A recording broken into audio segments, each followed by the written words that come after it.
Hello, I'm Shane DuBow with the Levy Senior Center Foundation on behalf of the foundation and the city of Evanston who make this Levy Lecture possible.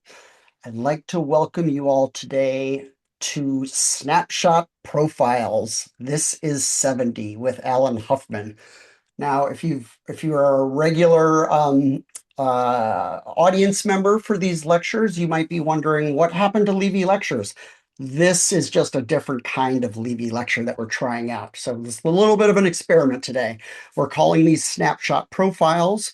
And the idea is that instead of focusing on a singular topic like we usually do, say senior health, for example, I thought it might be interesting to mix in every now and then, um, checking in with some seniors of different ages to sort of see what their lives look like now, what they're up to.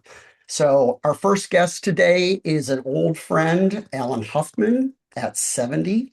The idea of having Alan on and really doing this whole snapshot profile type of Levy lecture came from talking to Alan, and he was telling me how he's busier now at 70 than ever before. So I thought it might be fun to kind of check in on people and see what their lives look like at different ages. So, like I said, Alan is an old friend. He is currently running a prison book club. That means he goes to a prison and meets with some of the inmates, and they talk about books. That book club has now become a podcast called Hidden Mirrors. He's writing a new nonfiction book about crime and community in rural Mississippi, where he lives now. He helps run a nonprofit newsroom. He still does opposition research for political candidates. He's written 5 nonfiction books. He's reported from multiple international conflict zones. He's been a runner for nearly 60 years. And for the last 30 years, he's hosted an annual pig roast at his home in rural Mississippi that is attended by friends from all over the world. So, very interesting guy. I guess we could call Alan a journalist, but that kind of misses the mark in lots of ways. It's a lot more than that. So, we're going to talk to Alan for maybe 30, 40 minutes or so. Afterward, we'll do a brief Q&A. If you want to send in any questions for Alan, just use the Q&A function at the bottom of your screen at any time during our talk. So, Alan, welcome. Welcome. Thank you. Thanks for having me on. And I wish we could see your place because Alan lives in this amazing old kind of classic Southern home, and there's a good story behind it. So hopefully we'll get to that. Um, uh, Alan, before we kind of talk about all the stuff you're doing now, the podcast and the book club and the book you're writing on crime and community in your area, um, let's go back first and talk about some of the ways you became the person you are now before we get to the current stuff. So, in no particular order, let's start with growing up in Mississippi. Um, Anything that you think back to, moments, experiences from your childhood? You told me about you spent a lot of time in the woods building forts. Is there anything that from your youth that you feel like really got you on the path to becoming who you are today as a writer, everything else you're doing? I can think of two things. One, I grew up in Jackson, Mississippi during the civil rights era, but because as a white child, I was insulated from a lot of that. So, a child just thinks that whatever is going on in their world is the world, right? So I thought everyone passed like burning churches on their way to Mama's house. I was an adult before I realized that wasn't the case. But I would hear about all these things that were happening because you had like these two societies overlaying on each other, being the white society and the black society.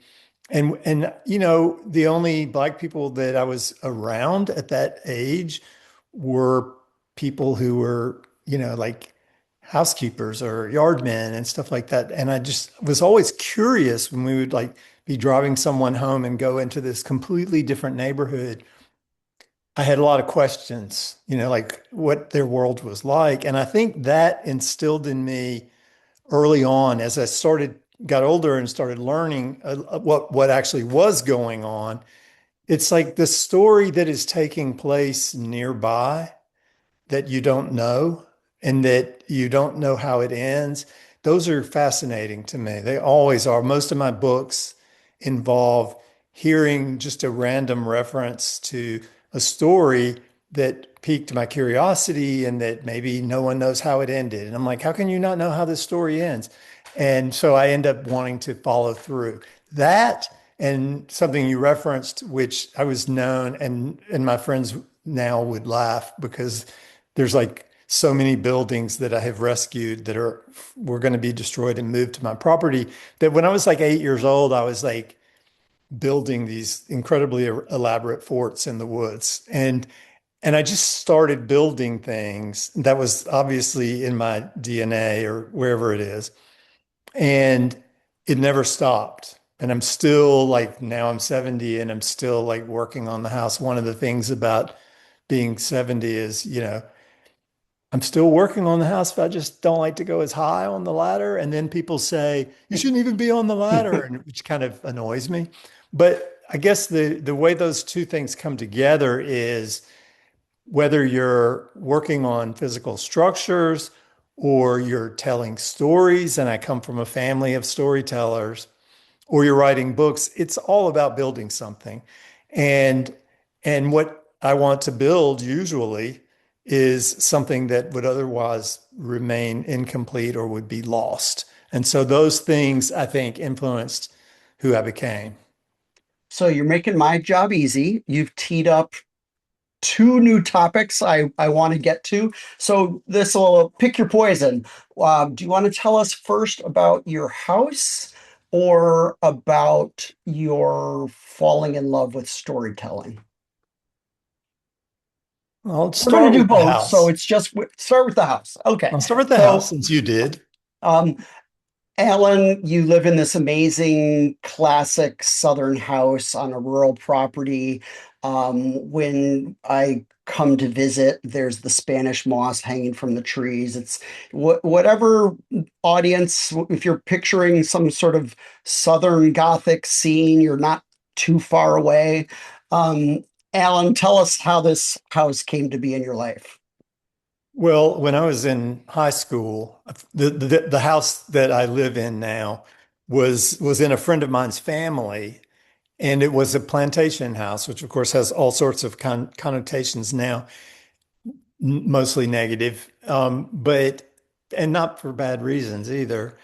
But it was abandoned by the family, and it was way out in the country, and it didn't have electricity or running water or anything, but it still had all the furniture in it from like it was built in 1832. So there was all this furniture from all these different eras because it was occupied by the same family. And so we would go down there to camp out on weekends and just like take a grill and cook out and drink beer and smoke weed. And I kind of just fell in love with the structure. Um, and and that it started to go down over the years, and I kept nagging the family, y'all need to do something with that house. It should be preserved. And so they said no one's ever going to move into that house again. If you like it so much, you should just take it, but you can't have the land. So by that point, I had bought an old house site and had moved an old log cabin onto the property that was going to be destroyed and had moved it on there. It's just a little small dwelling.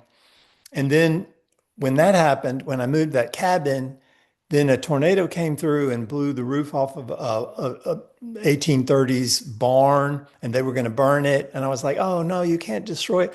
So that's really kind of how it started.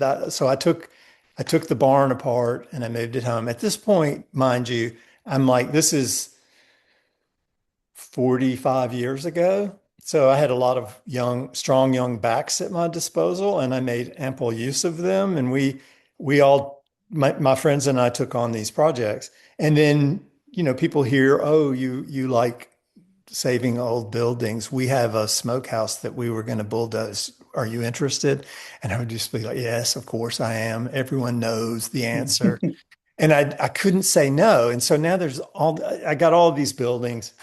And along the way, the house became available. And so it's a big house, it's um originally, I mean, there were six chimneys and it was a big undertaking, but I had a lot of enablers and codependents. I had a friend who was an architectural historian, one who was a woodworker, one who was an engineer, one who was a farmer, and they all brought something to the table. And they're like, yeah, we could just take this house apart and move it. And so So you that's had what like we an did. you had like an A team of taking house apart and reconstituting house team Yes. members. Yes. And we were all young and enthusiastic. And the idea of taking this giant house apart and hauling it 60 miles and putting it back together did not seem outlandish. Now I look at people come in and when they hear it, they're like, I don't understand. How do you do that? I'm like, well, I basically carried this house in my arms, you know, and and now it does seem outlandish to me, but at the time I had all of this support and so it took many years before even before I moved in. And the pig roast that you mentioned, there's a lot of cross-referencing here. The first time we did the pig roast, it was basically to thank everyone who was involved in the house project. And we had so much fun, we decided we would do it again. And that was 32 years ago. And it just kind of grew from there. So that, I guess, is the expression of the building mania that I have crosses over into a lot of other realms, but much of it very much in the physical. I mean, uh, I'm a journalist too. I've been a writer for years. I can't build anything. So you already stand out among our tribe in that way. You actually have useful skills. And I just want to clarify for everyone listening, in case it wasn't already clear, Alan took apart a gigantic classic Southern home, board by board, moved it, what you said, 60 miles, Mhm. and reassembled it board by board. And I know from talking to you about this before that you actually labeled each board and where it went, and very painstaking and meticulous process. And not only that, I also know that there were, for example, in the original house, past inhabitants had scratched their names on walls and written things, and you preserved all that in the move. So you can see all this history in the house, even at its new location.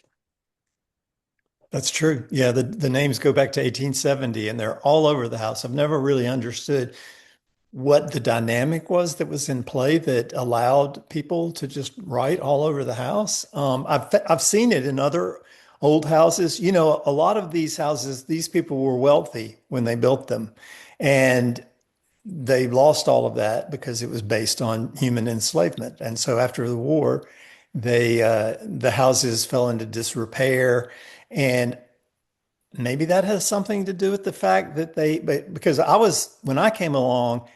I painted it for the second time. Like the first time it was painted was 1832. And so I guess maybe by 1870 they didn't care if the children, some of it started out like normally you would see like on the door jamb in your kitchen where your parents Yeah. are measuring your height. Mhm. Some of it started out that way and it seems like it just spiraled out of control. So there's like poems written on the walls of the house. There's what time the news comes on the radio and when the mutt was born and when the mutt died and it was just like a written record of their occupation of this house. So I couldn't imagine, destroying that. If I'd had the money to just hire someone to come and do this project, I'm sure all of that would have just gotten painted over.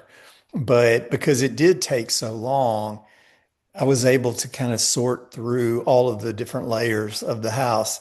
Almost, not unlike the way you write a book, And I mean, I've written books that I had to turn in really quickly. And then I've written books that took a decade, from the start, from the sort of kernel of the idea to when I actually turned in the manuscript. And it just depends on the topic as to which one works. But in this case, that's how it happened. It took a long time, and I'm still working on it, and I will always be working on it. If you came back, if I lived 200 years and you came back in 100, I would still have a ladder leaning against the house. Snapshot Profiles, Alan at 200. Um, the house to me has always seemed very central to who you are, how you live. Can you talk at all about sort of how the house has both sort of inspired and enabled the life you're living now? Well, the most obvious example is that after I finished the house, my friend's mother owned a piano, technically a piano forte for any of your listeners who know about musical history. It's a precursor to the piano, between a harpsichord and a piano. So it was older than the house, like from the 1780s or so. And it had belonged to one of their ancestors. And and it had moved around to different family houses and ended up in this house. And then she took it out and moved it to her home. And then she thought, okay, now Holly Grove, which is the name of the house, she said, now that it's secure, the piano can go home. And so she brings this piano, which weighs like 800 pounds. And the soundboard is warped, so you can't tune it. And so it's totally worthless, except as just a beautiful object. And so I said, well, what's the story on this piano? And so she told me the story that became my second book, and which is kind of the overarching theme of a lot of the things that you want to talk about, because it also stretches to the Prison Book Club. This piano was owned by a Revolutionary War soldier named Isaac Ross, and he had brought it to the Mississippi Territory in like 1808 from South Carolina. And obviously, it was a treasured item to have carried it that distance. And it married into another family house and eventually made its way into Holly Grove. But before that happened, it was in a place called Prospect Hill Plantation, which Isaac Ross operated. And he had sort of I guess, a change of heart about the world that he inhabited.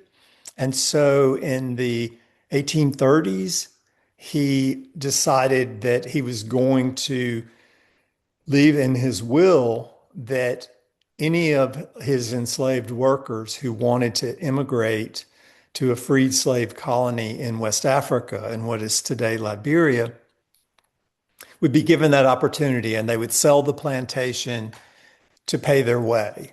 It was all voluntary. It wasn't like some of the later iterations of the Back to Africa thing, which were, but it was a weird thing because the people who supported it were a mix of abolitionists and slaveholders who foresaw that slavery would eventually be ended and that white people were going to be outnumbered. And also it was a mixed bag of people that were behind what was called the Mississippi Colonization Society. And so Isaac Ross wrote this in his will. And after his and his daughter's death, his daughter also supported this.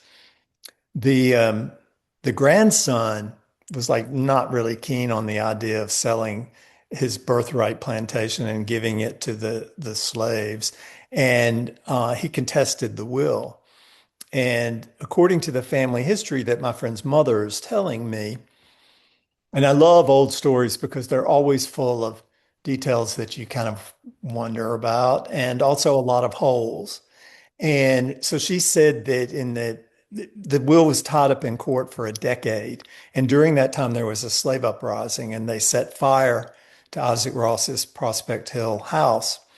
A little girl died in the fire. Something like 10 slaves were lynched for being involved in the uprising. But that didn't change the ultimate outcome, which was that the Mississippi Supreme Court ultimately ruled in favor of the will, not because they were pro freed slaves, but because it was a property issue and the man should be able to do whatever he wanted with his property. That was the basis of their decision. So the place was sold.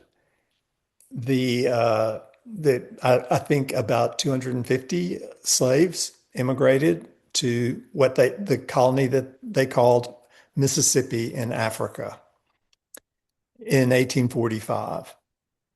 And so I was like, well, so whatever happened to them? And everybody's like, well, we don't know. I'm like, how can you not know? There's a parallel universe. There's another Mississippi that is populated by freed slaves that we don't know what happened to them after they went there. And everybody was like, well, yeah, it's a good question, but no one had thought to ask. And so then my next question was, okay, they burned the house. I've moved this piano. I'm curious. It's the last thing I would try to save from a burning house, especially if I couldn't get to the little girl. And no one had an answer for that either. So I just started digging into the whole story, just trying to find out. And that story eventually led me to Liberia, where at that time was in the middle of a civil war, which turns out was rooted in the conflict between the freed slave settlers and the indigenous people who had been the oppressed. It took a long time for this to boil over, but it did, and the Civil War lasted on and off more than a decade. And so I'm researching this story, and I'm wanting to follow through, but I'm like never been to a war zone. I'm not about to do that. And then I just realized I'm too far down this path. I'm just gonna have to go. This war's never gonna end. So all of a sudden, this story took a different turn, and I just reached out to our mutual friend Sebastian Younger, who was writing about the Civil War in Sierra Leone, which was the neighboring country to Liberia, and their wars were contemporaneous. And I did not know him. I just was reading his articles. And I got it, but I found an email address for him. I got in touch with him and said, "What can you tell me about how to do this? I'm going into a war zone. I'm by myself. I don't even have an agent. I don't have a book publisher yet, but I can't let go of the story. And the only way I can finish telling it is to go to Liberia." And he was like, "Well, don't do it. Just don't do it." And I was like, I don't really have any choice. I think you can probably understand that. Yeah. And I said, if you would just give me like the nuts and bolts, like how do I prepare for this? And so he did, and I think he was kind of intrigued. This guy was just going, free balling out to a war zone, and and so when I got back, he said, "Call me when you get back. I want to hear what happened." I'm like, "I'm sure you did."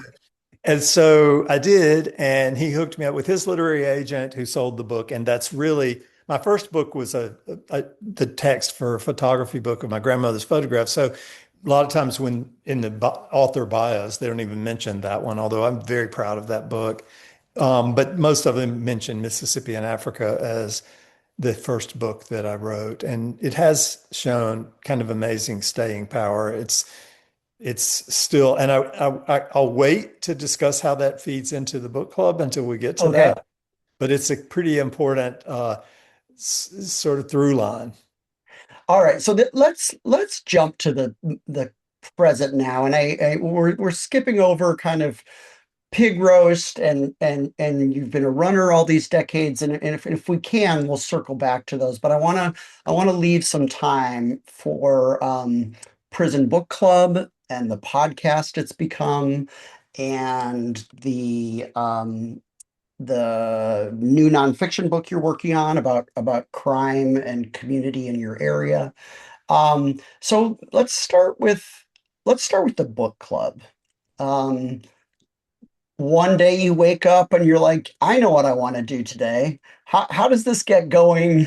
What's it like the first day you walk into that book club? You know, in a is it a maximum security prison? I don't know where it is. Yes, it is. Well, I mean, probably 15 years ago, I was asked to come talk to a writing class at a juvenile detention center. And so I did that, and I was really inspired. You know, there are all these very troubled young men came from disadvantaged backgrounds trying to find a voice through writing. And I was just inspired by that.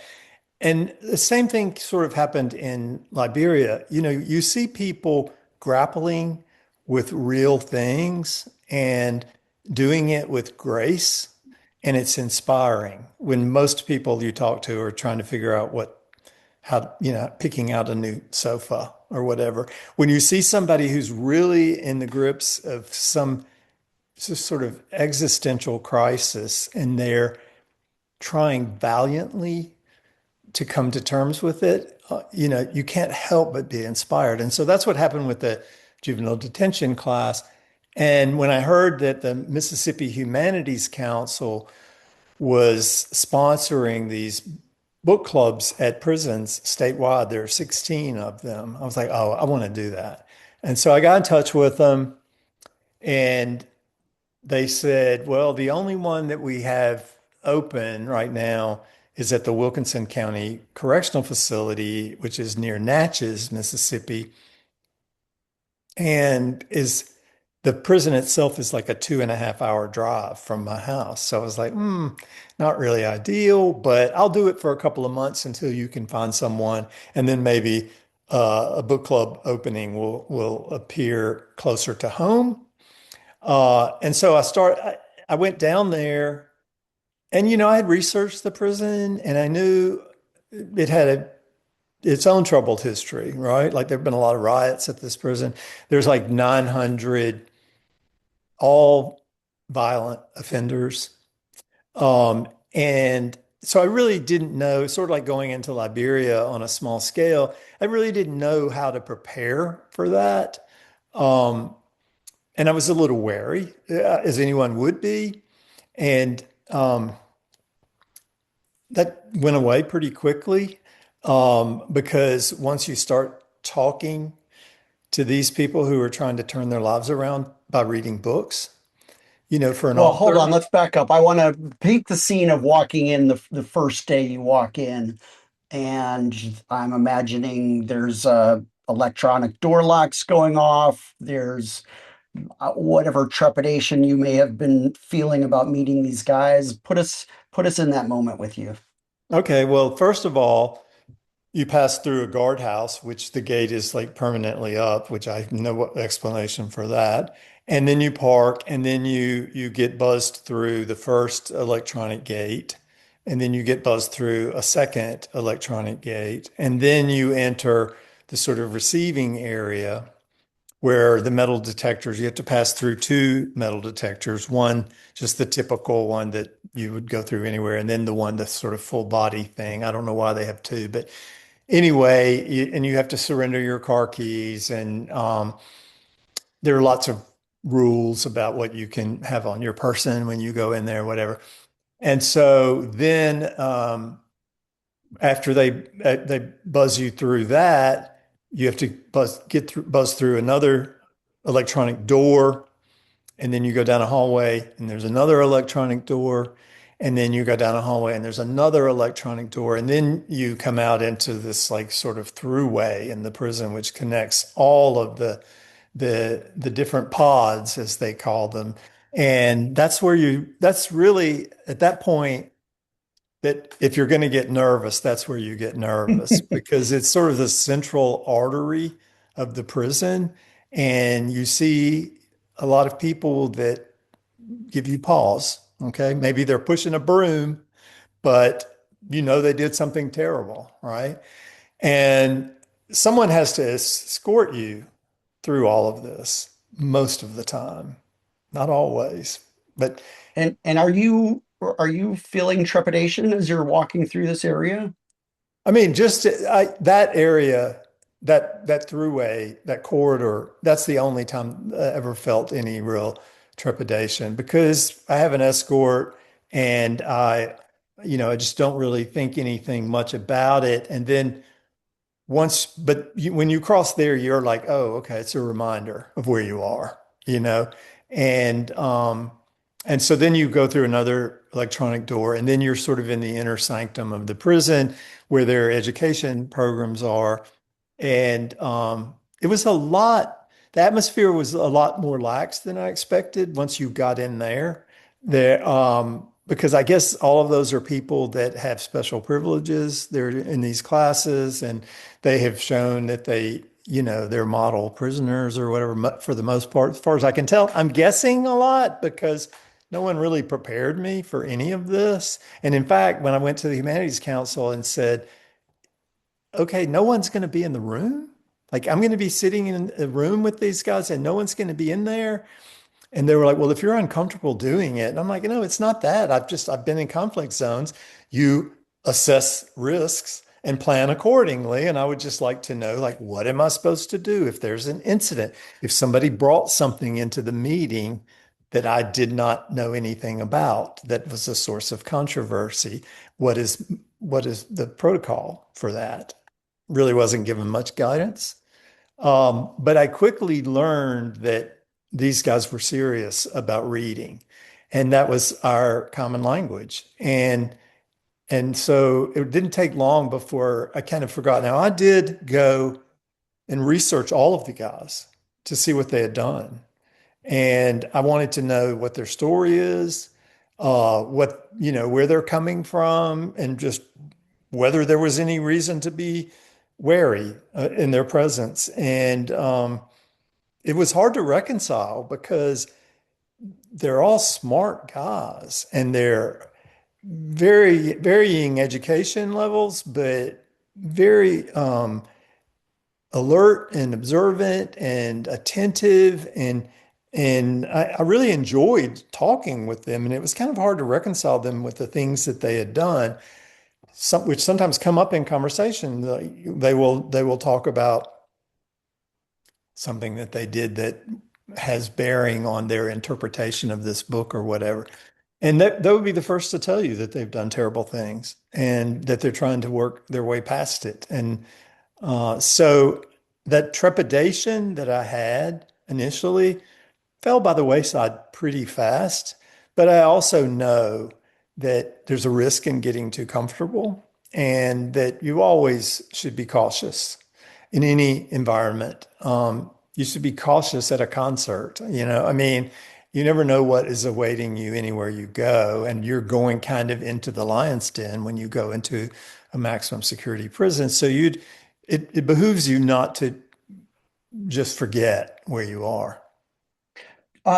So I know from talking to you, you've now done at least a small handful of books with this same group. What has surprised you about working with this group and reading books together and talking about books together? Well, I guess the main thing is that how fresh their approach was to everything. We live and also how close readers they are. We live in a very distracted world. Our brains have been trained to pay attention in small increments and constant stimulation and all of these things that are just coming at us all the time and they don't last long. It's just the world we live in. Well, it's not the world they live in. And in some ways, it's like going back in time to when people had greater attention spans. And not only that, they have time, obviously, and they don't have a lot of opportunities for diversion. And so they're very close readers and they pay attention to every detail. And that really kind of was hit home to me when we read Mississippi in Africa, bringing it back to that So focus now, because so now the group is actually reading your book. at that point, yes. So initially, I guess they were kind of going to wait and see if I was worthy, because I was kind of like the new guy on the cell block for a minute. They weren't sure if I was cool or whatever, and everybody was a little bit standoffish, and I was probably a little standoffish too. And so we were reading a book that they had started when the prison went on an extended lockdown, and they had never finished it, a book by Angie Thomas called The Hate You Give. And so they had started it and then had put it down for like 3 months until I came along. So then we finished the book. And so what the procedure is, I go in with 5 or 6 titles and I give them a summary of each book, and then we have a discussion, and then they vote on which one they want to read next. So I had included Mississippi and Africa because I thought, how many opportunities are they going to get to talk about a book with the person who wrote it? And it didn't fly. Like that, no one was interested in reading my book. And I was like, okay, whatever. And so we ended up reading a book by Ishmael Bea, who is a boy soldier, a forced boy soldier in the Civil War in Sierra Leone. They loved that book. And what was amazing to me was that book is so harsh. When I told the Humanities Council I was going to propose it, they were like, no, no, no, that's too harsh. They want books that allow them to escape their world. And I'm like, well, okay, interesting choice of words, but I'm going to include it anyway because I think they would like it. And I think they know their way around harsh stories. And so they voted unanimously to read it. And it's a relentless book and it's a difficult read. You're nodding. I take it you've read it as well. Yep. And so the big surprise was the first time I come back when we've started a new book, and I just go from person to person around the room and say, and there's like 20 guys, by the way, just to paint the scene.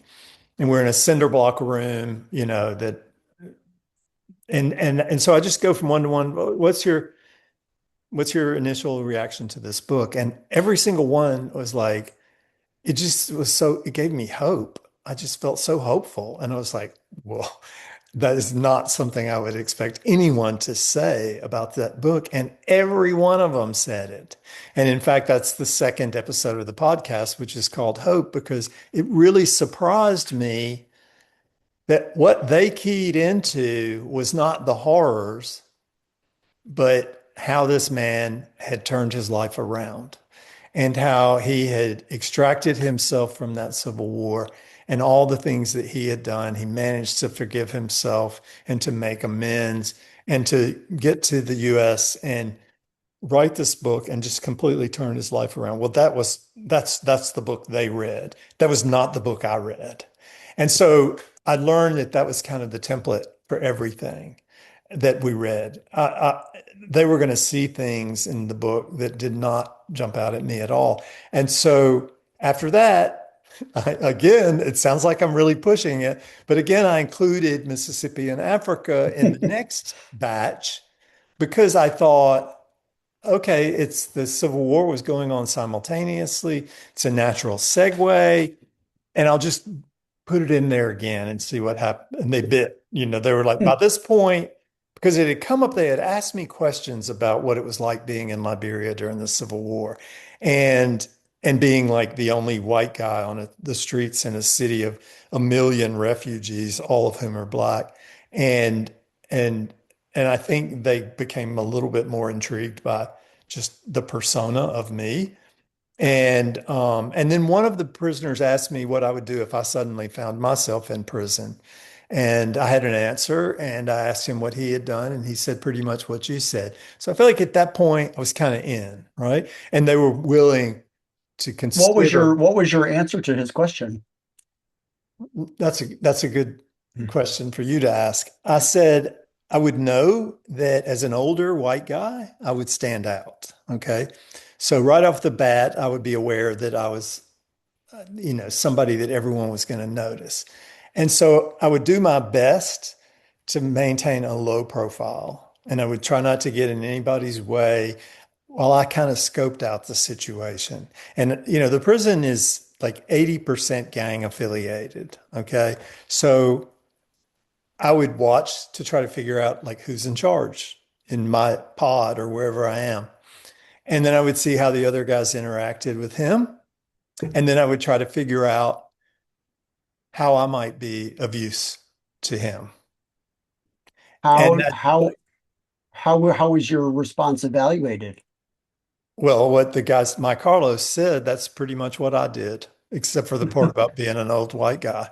And so I felt like I got endorsed, at that point. And that's when they decided to read Mississippi and Africa. And when that book came out, he did the book tour from New York to California, spoke to every imaginable type audience and of different sizes, different makeups. And I pretty much, and it's been out for 20 years. I thought I had pretty much heard everything there was to say about that book. And listening to them talk, it was just like it was a new book to me. And I wrote it. They just they just probed into things that I honestly had completely forgotten about by the time, we were having this conversation. And so at one point, my Carlos, who is the same guy that asked me how I would react if I suddenly found myself in prison, he just launched this really eloquent soliloquy that sort of encapsulated his take on that book in the context of his own life, and it was riveting, honestly, and not just because he was talking about my book, but and when he finished, I said, "Man, you should have your own podcast." And that's how the idea came about. Somebody asked, "What is a podcast?" And I was like, "Well, I'll tell you, it's like a radio show." And I was like, "It actually would be a pretty cool podcast to have a group of violent offenders in a prison in rural Mississippi talking about books." It seemed kind of irresistible. Well, they embraced it immediately. And then we went from there. It was not easy. There have been some sort of internal controversies with the people who run the prison. They're not real big on sunlight. Yeah. And and it's definitely touch and go all the way through.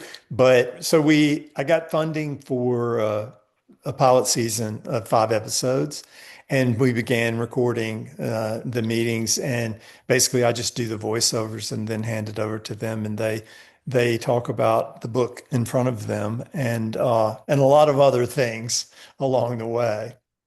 It's kind of fascinating that uh, you know, at least to my mind, is unexpected, but maybe the more you think about it, it becomes less unexpected. A prison is kind of an ideal place for a book club.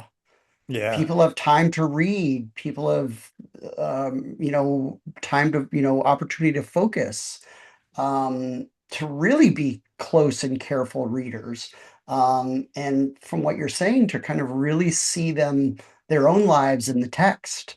Um, what kind of responses have you gotten to the podcast, both from the participants of the book club and listeners?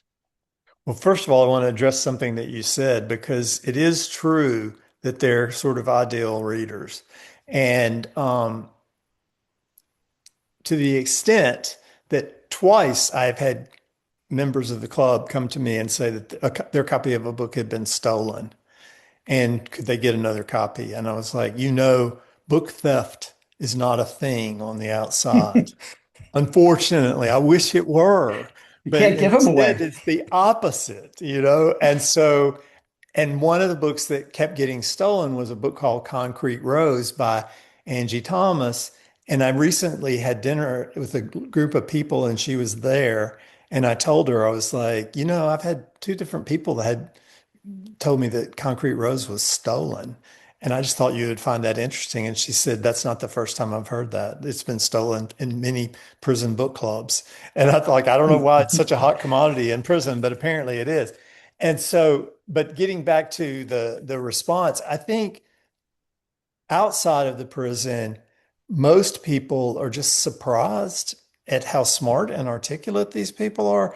We talk a lot in the book club about people's preconceptions, um, because they're very aware of how people see them as inmates and how people will see them as ex-cons, and so it's a frequent topic of discussion, and so I think people bring that to the table and they think, oh, it's just going to be a bunch of thugs kind of trying to push their way through a book. And it's not that way at all. Like, these are articulate people. And another thing that you will notice about them is that, unlike in a lot of group meetings, I'm not a fan of meetings personally, and where it's so performative and everybody's just like listening long enough to figure out what they're going to say, and seems like, often a waste of time to me. But anyway, it's not like that in here, because they listen very carefully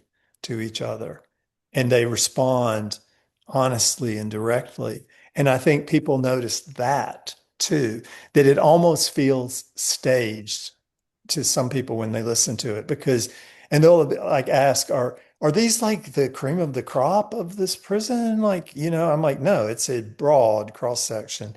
There's a waiting list of 50 people to get into the club, and it is their reading level proficiencies, their education level, their personal histories are all very, very different. And I think really the only thing that explains it is that they're close readers and they have the opportunity to spend, I guess you could call it that, to spend this much time on a book. And the book club gives them an opportunity to talk about things that they normally wouldn't talk about in prison. But you hear like people asking them in the halls, like, what is that book about? Is it a good book? It's a topic of conversation in the prison. And guys will sometimes stop me in the hall and say, how do I get in the book club? So I think people, when they listen, they come into it not expecting very much from these guys. They're just curious, right? Like, what is it like when you listen to a bunch of violent offenders talking about books? And then when you start listening, you realize they really do have something to say. And the first episode is called Everybody Knows Something You Don't. And I think it's sort of a guiding light that, these guys, they're going to see things that you don't see, and you should listen. And so that was the idea behind the podcast. And I think most of the people who listen to it come with that approach, that they want to hear from a source that they otherwise would not have access to. In Let the me just club itself, oh, go sorry, ahead. but in the club itself, I'm trying to follow through with your bifurcated question, is that they haven't all heard it yet. I mean, it only launched in October, and but the ones that have heard it, they really like it. They like having a voice. I'm sure as they listen to more episodes, they'll have all sorts of instructions for me, because they always do, things that I misunderstood or whatever. They're a very forthright group of people. And so, but they're happy. They're thrilled to be given the opportunity to voice their ideas, and in their mind to dispel, stereotypes of people like them. There was a question that came up in the Q&A, and I just want to, for our listeners, uh, if you want to find anything about Alan, links to the podcast, links to Alan's book, you can go to alanhuffman.com, which is his website. It's Alan, Alan. Huffman is Huffman, alanhuffman.com. And you can find all the information about the podcast, Alan's books, all this stuff we're talking about. Um, I know a lot of college professors that would be very jealous to hear about the level of engagement that you're getting from your students. Well, not students, fellow participants, because I think you don't really see yourself as a teacher so much as a facilitator. Is that fair to say? Yeah, I definitely don't see myself as a teacher. It's not run like a classroom. There are no assignments. I'm just there when conversation ventures off into, the rough, that I kind of nudge it back. And I'm a part of the conversation. So, but yeah, I'm not the teacher. Let's do, I have a couple more things I want to get to, but I want to take up too much more of your time. So let's do some kind of a little lightning round, just to touch on some things. You're writing a new book, that takes off on a couple of crime stories that you started to investigate in and around your house. Um, Tell us about, what the book is about, and then I know that you have a neighbor that you've been kind of leaning on for some insights, Detron. Yes, Detron. that's good. You got a good Um, memory. That's right. tell us a little bit about the new book and your helper in the research, Detron. Well, I don't know that Detroit would want to be described that way, but I mean, it basically started when there was an escaped inmate in the area, and he had escaped multiple times. And I would be reading on the news. Okay, like I live in a pretty remote area in a house with no curtains on the windows, and just at a moment like that, you feel a little exposed. And so I wanted to know, like, who is this guy? Sort of like going back to the conflict zone or the prison. It's like, how will I react if I, walk out and there he is, because everybody's been told to lock their doors or whatever. And as you mentioned, I'm a runner, and I was running in another area that he was spotted in. And so it just almost felt like also a worrier. And so And I when also you was say like, you're a runner, you're like a trail runner. This is not like running on a right. track or down city streets. Right. No, I run on mountain bike trails. And so a great place to hide if you're an escaped inmate. But so I'd come up with all these, again, little spiels for what I would do if I encountered this guy. And so I felt like I needed to know a little more about him, and I started trying to research him. And of course, the local media doesn't tell you anything. And so I just started doing my own independent research into this guy. And to the point that and it was a fascinating story. And then he was captured in Jackson. And so I tracked his attorney down, and I ended up, talking to the guy because I was just kind of fascinated by the world that he inhabited. That again, going back to my opening anecdote about the civil rights era, he inhabited this universe that was overlaid on my own that I knew nothing about. And I really wanted to know more. So we had a lot of conversations. And then I became curious about some other crimes that had taken place in this general area. Started asking my friend Detron down the road, who used to be in a criminal gang and went to prison, but has turned his life around, and I think the world of now. I didn't back then. And I would go to him and say, well, what was happening when they killed that guy down that gravel road? And I just realized that, Mississippi has the highest murder rate in the nation, and Jackson has the highest murder rate of any city in the US. And so we're sort of immersed in crime. And most people, they just run from it, right? Like they try to live in a gated community or whatever.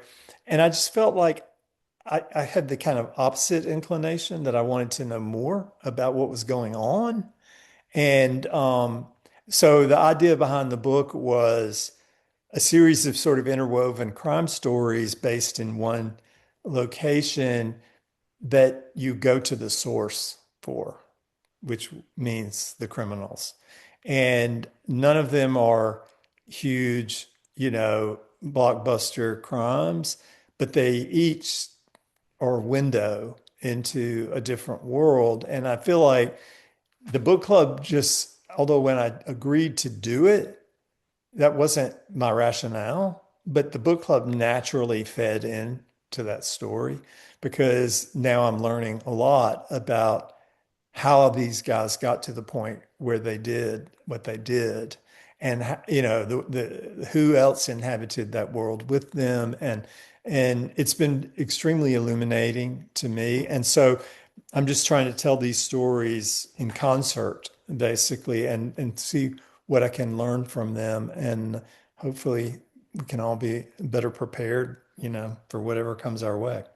And just in case, I can't remember if we've already mentioned it, the podcast is called Hidden Mirrors, the podcast about the book club. You can find it on all your podcast apps as well as links on Alan's website.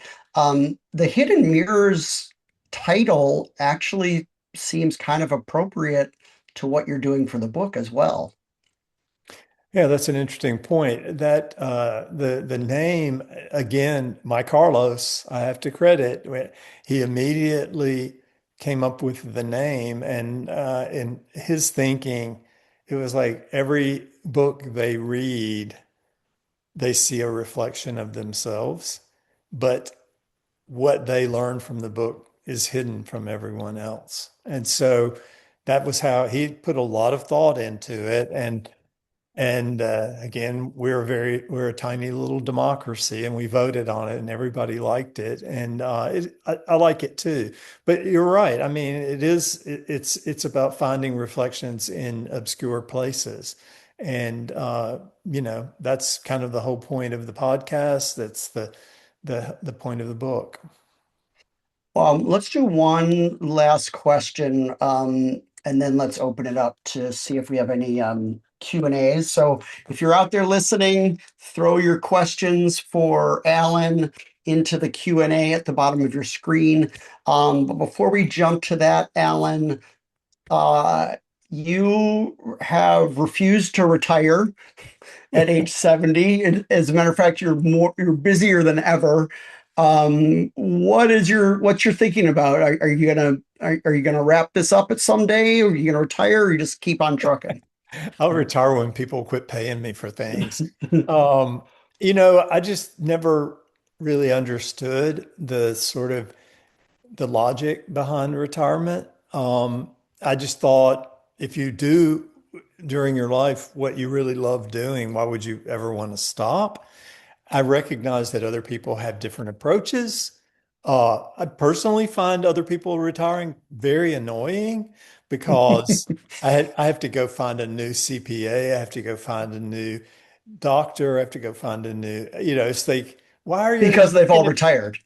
Yes. And so, I mean, like, I don't, I don't think I really understand. I know that I don't have the energy level that I had 20 years ago.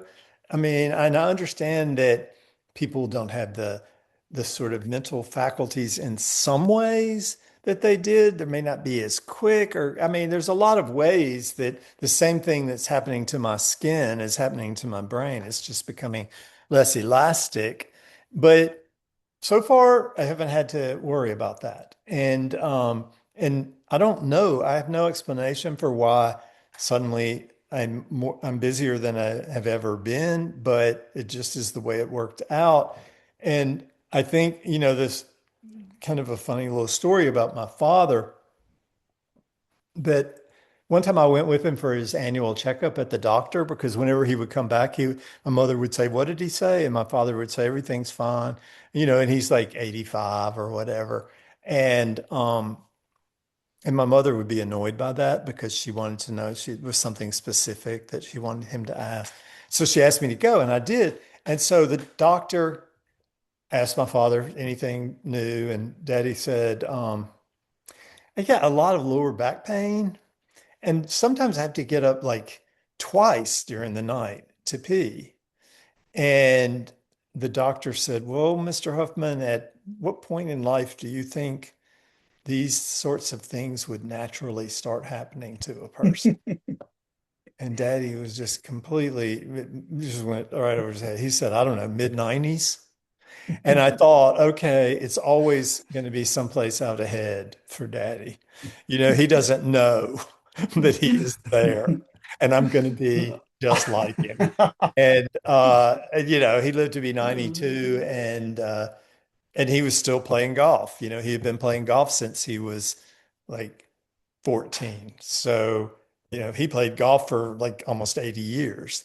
And I don't think that that's necessarily the inspiration for me, I just like to run, but and I'm very grateful that I've been given the opportunity to continue, and I hope that it lasts for the rest of my life.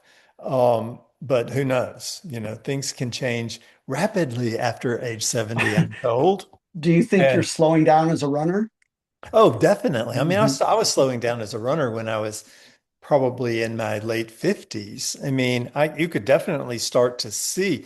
And if you don't run, like maybe you get COVID or something, you don't run for 2 or 3 weeks, it's like you never ran when you start back. You have to start at zero. And it takes longer, you know, definitely to get back into your stride, literally. But and the other thing that I've learned is that a lot of people are like, I mean, I had a friend who like insisted that I get this little, you know, bracelet that just has contact info on it in case like something, because a lot of times, especially in the summer, I'll be out there out miles from my truck in the woods and I'm the only person out there. And if something happened, no one would find me for days or whatever. And so I did get the little bracelet, which I sometimes remember to wear. And I'm like, what's next? A life alert? You know, I'm just like not there yet, but you do, if you run on mountain bike trails, there's a lot of, you have to jump across creeks and there's tree roots and stuff, all that. Yeah, you're going to fall. I mean, it actually, I mean, it doesn't matter how old you are or how fast you're running. You're going to fall sometimes. And what it has taught me is how to fall. You know, I remember one time when I was falling, usually I'm pretty sure-footed, so I don't fall much. I'll trip, but I usually stay up. But every now and then you'll see the ground coming up and you'll be thinking, wow, I haven't seen this since I was like 12. The ground just coming up really fast at my face. And I think it's going to feel different this time. And it does, you know, but I do think it's good for you. I like one time I did it, I thought, okay, eventually this will happen and it'll be a tragic story. And they'll say, oh, did you hear what happened to Alan? But But for doing what he now, loved, doing what he loved. yeah, right, exactly. But for now, I think it's instructive, you know, like I know how to fall. And if I trip over the rug, I will probably be better at falling as a result of it. So there's a lot of, as you age, there are a lot of advantages to continuing to doing something like that, but definitely do not have what I had. And that's just the reality of living. So let's jump into just a brief Q&A. I just see a couple questions here. Um, and one there, we have had someone ask about how they can find your stuff. Again, alanhuffman.com. You can find links to the books and the podcast. And this recording will go up on YouTube some days after today. And we will also include links to the podcast in the YouTube description. And I believe Geneva is our tech person behind the scenes. I believe we can actually put some pictures of Alan's house in as well. There's a question in the Q&A about wanting to see pictures of the house. Um, there's another question about, can we do a part two? Show us some of the treasures inside the house. So you might need to supply several pictures. But one other question besides the house and the links question, what are the common denominators among the inmates that you that are in the book club? Well, the obvious one is interest in books, although some of these guys are long-time avid readers, and some of them are reading books for the first time in their life. So there aren't a lot of common denominators beyond the fact that they're all imprisoned for violent offenses. I think there actually may be a couple that are not violent, but they're the exception. Um, and I mean, they're both black and white. I would say starting out, it was majority black. It kind of is about half, maybe half and half now. The ages range from in their 20s to their 60s. So, and their education level, some of them very educated, some of them not at all. So it varies pretty widely. I think the common denominators are their criminal histories, although those are widely variable too, and their interest in reading and trying to turn their lives around. I think that is probably the main one. That all of these people, they're on this like group search for truth and lessons that will help them figure out how to get past the thing that they did. And I think that is what they have in common, that they're all there. And one of them is actually working on a program through the prison to create dialogue between the criminals and victims, to create a conversation that they can work through things. So they don't hide the impact of what the bad decisions that they made. Um, and so I think the sort of desire to improve themselves is probably the main common denominator. And the fact Thank, that they chose books as yeah, the mechanism. thank you, Alan. Thank you, audience members, for tuning in. Let me read a little bit before we say goodbye here. Again, please support the Levy Senior Center Foundation. Your donations help us improve and maintain the center's physical space and fund lots of programs like today's. To donate, go to levyseniorcenterfoundation.org and click the donate button. Have a great day, y'all. Alan, thank you. Thank you. Take care. Bye-bye.